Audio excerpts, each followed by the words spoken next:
Hello বন্ধুরা, কেমন আছেন? আশা করি সবাই ভালো আছেন। তো বন্ধুরা, আজকে আমি করবো এঁচোড় চিংড়ি। তো তার জন্য একটি কড়াইয়ে তেল দিয়ে গরম করে তেজপাতাগুলো দিয়ে দিলাম। এলাচ এলাচও দিয়ে দিয়েছি, লবঙ্গ দিয়ে দিয়েছি। তো একটু ভালো করে ভেজে নেবো। দেওয়ার পর দিয়ে দেবো পেঁয়াজ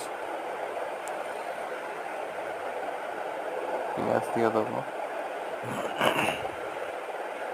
পেঁয়াজটাকে ভালো করে একটু হালকা করে করে নিয়ে কাঁচা লঙ্কা দিয়ে দিলাম। তো বন্ধুরা, এটা ভালো করে লাল লাল করে নেবো, দেখতেই পাচ্ছেন। আর ভিডিওটা পুরো অবধি দেখবেন। দেখার পরে ভালো লাগলে চ্যানেলটাকে সাবস্ক্রাইব করে পাশে থাকবেন। তো বন্ধুরা, দেখছেন পেঁয়াজটা লাল লাল হয়ে গেছে। তাতে দিয়ে দিলাম আদা, পেঁয়াজ, রসুন এবং একটু জিরে গুঁড়ো। তো ভালো করে কষতে হবে বন্ধুরা, মশলাটা ভালো করে করতে হবে। তারপরে এই যে টমেটো বাটা মিক্সার করা তার মধ্যে দিয়ে দিলাম। এটা দিলে কি তরকারিটা একটু গ্রেভি করা হয়, তো খুবই ভালো লাগে, দেখতেও ভালো লাগে, খেতেও ভালো লাগে। দেখছেন কত সুন্দর গ্রেভি চলে এসছে।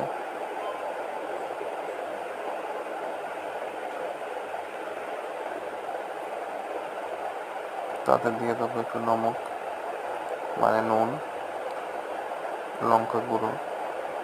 তো বন্ধুরা, এটা কাশ্মীরি লঙ্কা গুঁড়ো আছে।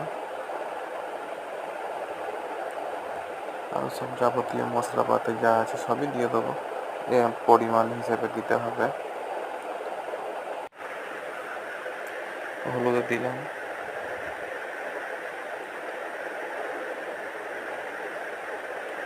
তো বন্ধুরা, রান্নার মধ্যে সব থেকে মেন জিনিস হচ্ছে মশলাটাকে মশলা করা, মানে মশলাটাকে ঠিক করে কষা।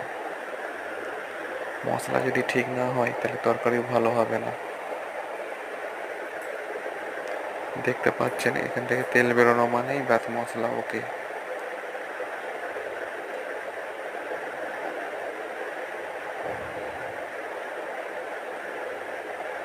তো প্রায় মশলা কষা হয়ে গেছে।